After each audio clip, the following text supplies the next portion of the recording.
하나님께서 오늘 우리에게 허락하신 말씀은 사무엘하 11장의 말씀입니다. 사무엘하 11장의 말씀입니다.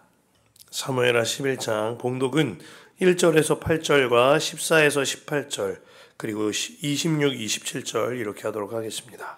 그 다음 해 봄에 왕들이 출전하는 때가 되자 다윗은 요압에게 자기의 부하들과 온 이스라엘의 군대들을 맡겨서 출전시켰다.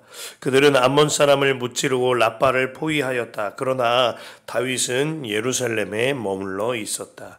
어느 날 저녁에 다윗은 잠깐 눈을 붙였다가 일어나니 왕궁의 옥상에 올라가서 거닐었다. 그때에 그는 한 여인이 목욕하는 모습을 옥상에서 내려다보았다. 그 여인은 아주 아름다웠다. 다윗은 신하를 보내서 그 여인이 누구인지 알아보게 하였다. 다녀온 신하가 그 여인은 엘리암의 딸로서 햇사람 우리아의 아내 밧세바라고 하였다. 그런데도 다윗은 사람을 보내어서 그 여인을 데려왔다. 밧세바가 다윗에게로 오니 다윗은 그 여인과 정을 통하였다. 그 여인은 마침 부정한 몸을 깨끗하게 씻고 난 다음이었다. 그런 다음에 밧세바는 다시 자기의 집으로 돌아갔다. 얼마 뒤에 그 여인은 자기가 임신한 것을 알고 다윗에게 사람을 보내서 자기가 임신하였다는 사실을 알렸다. 다윗이 그 소식을 듣고는 요압에게 전가를 보내서 햇사람 우리아를 왕궁으로 보내게 하였다. 요압이 우리아를 다윗에게 보내니 우리아가 다윗에게로 왔다. 다윗은 요압의 안부와 군인들의 안부를 묻고 싸움 때의 형편도 물었다. 그런 다음에 다윗은 우리아에게 말하였다. 이제 그대의 집으로 가서 목욕을 하고 쉬어라.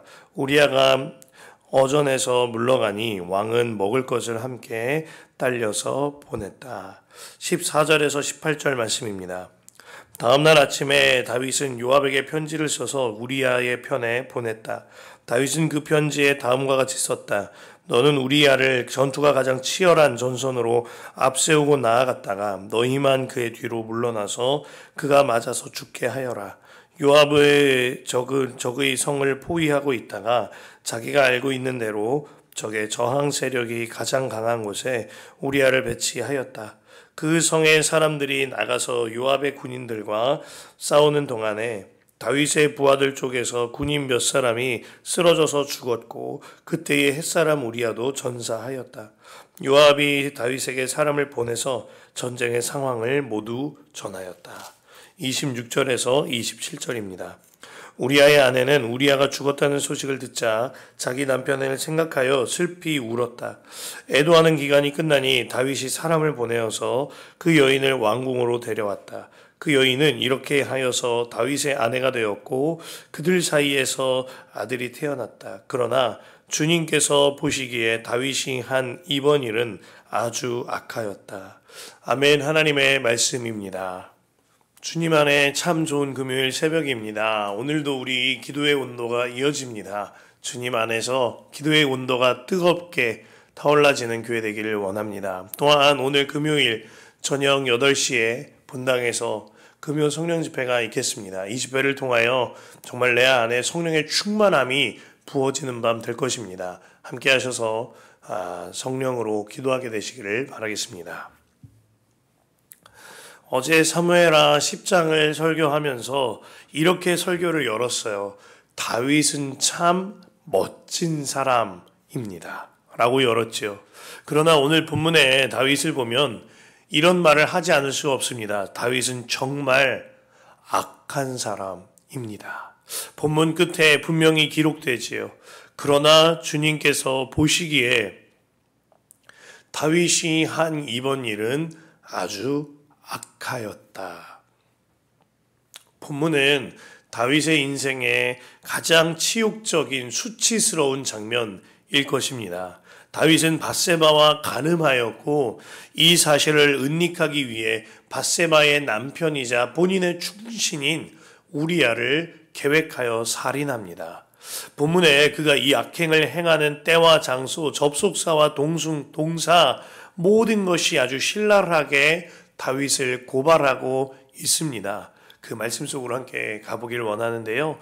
말씀은 이 사건이 벌어진 때를 말하며 이렇게 열려지죠. 1절 말씀 첫 문장을 보면 그 다음 해 봄에 라고 기록됩니다. 이 말씀을 눈여겨보시길 바랍니다. 지난 7장에서 다윗이 하나님께로부터 영원한 언약을 받지요. 그 이후에 다윗의 시간들은 성경에 굉장히 촘촘하게 기록됩니다. 8장에 보면 그 후에라고 열리거니와 9장에 하루는 이라고 열립니다. 10장에 그 뒤에라고 열려지지요. 하나님의 영원한 언약을 받은 다윗의 삶이 연속선상 안에서 은혜를 베풀고 전쟁에 승리하며 촘촘하게 기록되고 있었습니다. 그런데 오늘 본문은요, 기간을 두고 그 다음 해 봄에라고 열리는 겁니다. 최소 수개월에서 길게는 1년 가까이 간격이 있는 거예요. 성경이 이렇게 기간을 띄워놓은 까닭이 있는 겁니다. 그 짧지 않은 시간 동안 다윗의 삶에, 다윗의 신앙에, 다윗의 영적 상태에 아무 일도 일어나지 않은 거예요. 이것이 문제점인 겁니다. 다윗은 늘 치열한 삶을 살아왔죠. 그러나 다윗은 모든 시련 속에서도 항상 하나님을 바라보며 하나님을 의지하고 살아왔습니다. 그러나 이 기간의 시간 동안 아무런 시련도 아무런 일도 일어나지 않았고 무엇보다 이 기간 동안 다윗의 영성도 멈춰져 있던 겁니다.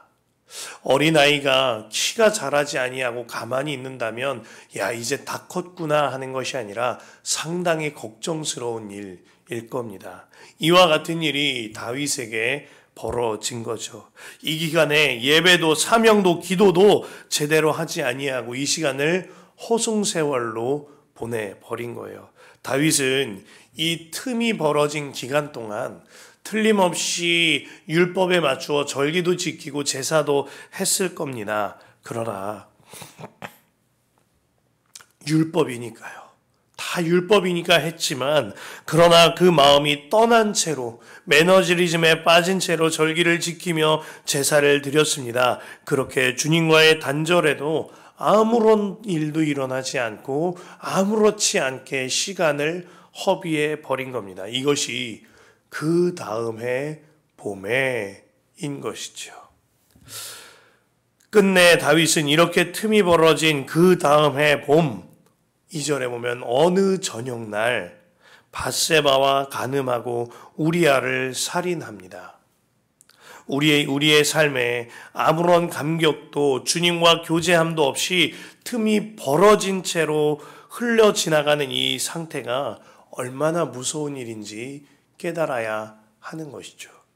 제가 섬기던 교회에 담임 목사님이 이렇게 전환되던 시기가 있었습니다. 참 건강하게 전환이 되어져서 한국교회의 모범이 되어진 것 같은데요. 지금의 담임 목사님께서 원로 목사님과 인수인계 과정 중에 계시던 초창기에 아침 조회를 인도하시면서 이런 말씀을 하셨어요. 여러분, 예수님으로 충분한 것과 지금의 상태에 만족하여 안주한 것은 전혀 다른 문제입니다. 대략 이런 내용입니다. 예수님으로 충분한 자의 삶은 주님으로 인해 충분하기에 어느 일이나 신실하고 어느 일이나 성실하게 감당하게 되거니와 날마다 새 힘으로도 더욱 주님만 바라보게 됩니다. 반면 그저 내 영적 상태에 만족하여 내 현실에 안주하는 자는 나는 지금으로 충분합니다 라고 포장하면서 신실함과 성실함을 비롯한 주님으로부터 오는 창의력을 버려두고 한 달란트 받은 자와 같이 그저 땅에 파묻고 시간을 지내므로 머무는 자가 아니라 퇴보하는 자가 됩니다. 그러면서 이런 말씀을 하셨어요. 이것은 영적인 만족이 아니라 영적인 퇴보입니다. 지금 상황에 만족한 삶은 영적인 만족이 아니라 영적인 퇴보입니다. 이 말씀을 하시는데요. 제 마음에 너무나 와박히는 겁니다. 안주하며 감흥 없던 제 삶에 그 말씀이 오버랩되었기 때문이에요. 그러면서 이렇게 결론을 맺으셨는데요. 그렇기 때문에 날마다 새벽을 깨워 기도하고 날마다 예수님과 동행하는 일기를 쓰고 주님을 함께 바라보자 말씀드리는 겁니다. 뭐 이런 결론을 맺으셨어요. 여러분, 주님과 동행하는데 어떻게 아무 일도, 아무 감격도 일어나지 않을 수가 있겠나요? 만왕의 왕이신 주님이 나 같은 죄인 사랑하셔서 죽기까지 사랑하셔서 지금도 내 안에 들어와 사시는데 어떻게 간격이 벌어질 정도로 아무 일도 일어나지 않고 아무 감격도 없고 아무 간증도 없는 삶이 살 수 있겠나요? 감격도 아무런 반응도 없는 이 신앙생활이 얼마나 무서운 일인지 깨달으셔야 하는 겁니다. 오스왈드 챔버스 목사님이 수고의 결핍이라는 표현을 쓴 일이 있습니다. 이런 의미입니다.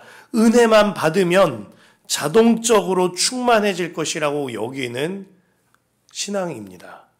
마치 학교에 다닌다고 자연스럽게 공부가 잘하게 될 거라고 생각하는 것과 같은 거죠. 혹은 해외에 산다고 해서 저절로 언어가 늘어날 거라고 생각하거나 헬스장에 오래 앉아 있는다고 해서 자연스럽게 근육이 붙을 거라고 생각하는 것과 같습니다. 우리는 교회에 오래 다니기만 하면, 오래 앉아있기만 하면 자연스럽게 충만해질 것이라고 여깁니다. 이것이 수고의 결핍이에요. 오늘 다윗이 수고의 결핍이라는 함정에 빠진 거죠. 그러나 이 일이 다윗의 일만이 아님을 깨달아야 합니다.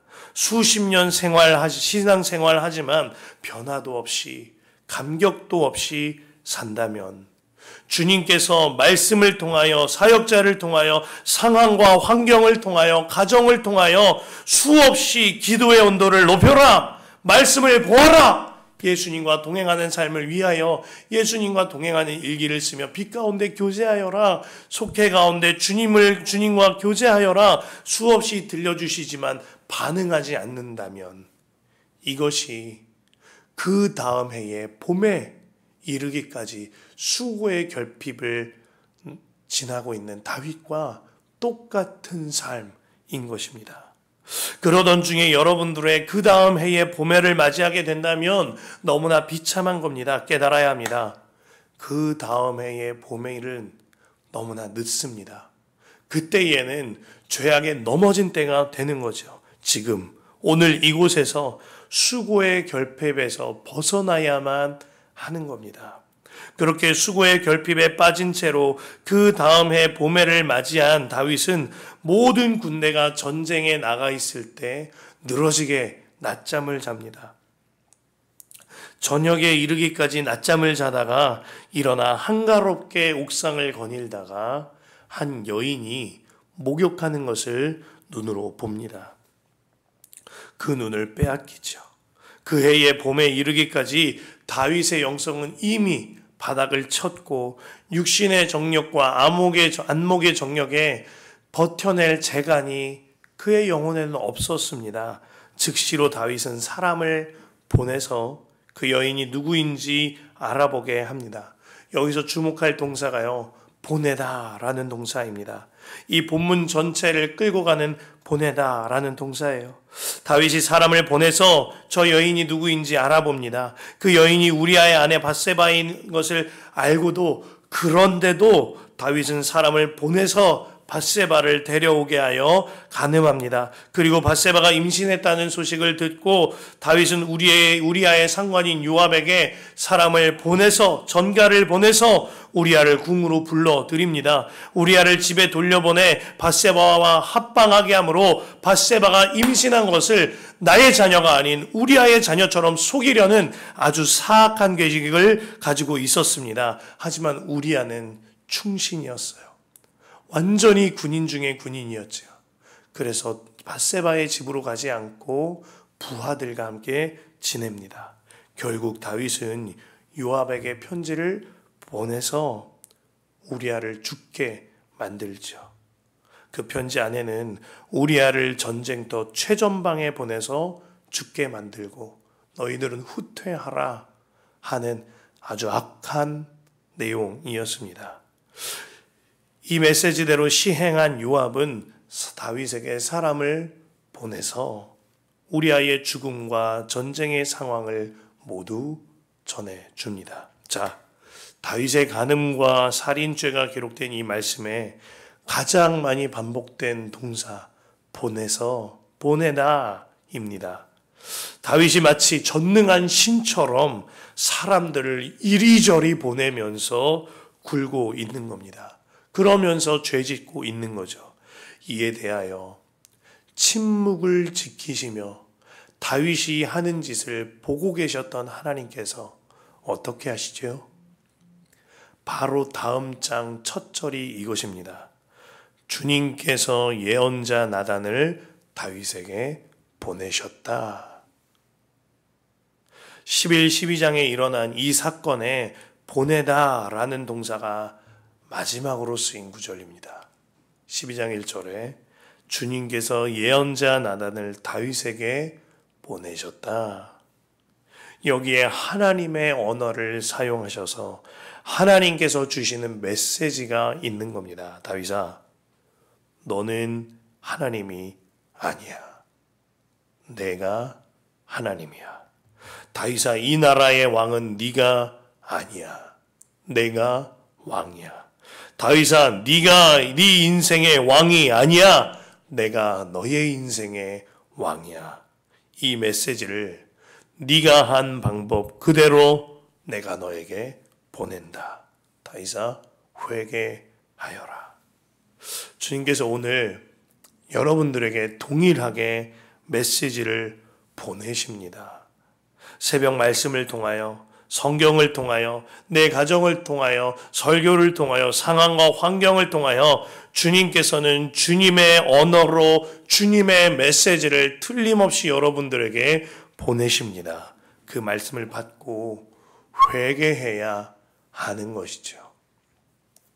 제가 제자훈련 강사로 처음 섬길 때 사단원, 나는 죽고 예수로 사는 사람을 진행하는 일이 처음에 굉장히 쉽지 않았어요. 아마 돌아오는 주일날 우리 교회의 제자훈련 순서도 사단원을 마주한다고 알고 있는데 피해갈 수 없는 영역이 있죠. 나의 복음이라는 과제가 있습니다. 이 부분을 감당하려면 당시 처음 섬기는 강사인 제가 먼저 나의 복음을 나눠야만 할 텐데 제게 있어서 이 부분이 굉장히 부담이 되는 겁니다. 강사로서 이런 부분까지 드러내도 되는가? 강사로서 이런 것까지 반원들에게 나눠도 되나 하는 생각이 들었어요. 그래서요, 동력자들을 비롯해 아내와 이 일에 관하여 나눔을 갖고 그리고 기도를 부탁한 뒤에 제가 작성한 나의 복음을 반원들과 함께 나눴습니다. 그렇게 나의 복음을 나누는데 제 눈에서 먼저 눈물이 터지는 거예요. 그리고 참 감사하게도 그 자리에 있는 누구 하나 저에 대하여 정죄하거나 실족하지 않았어요. 반원들 모두 경청해 주었고 자신들도 복음 앞에 나를 세우며 각자의 나의 복음을, 정말 빛 가운데 다 드러내는 나의 복음을 나누게 되었습니다. 그렇게 한 사람 한 사람 나누는데 너무나 놀라운 것은 누구도 판단하거나 정죄하거나 돌을 들어 던지거나 누구도 그 말이 밖으로 새어나가지 않았다는 거예요.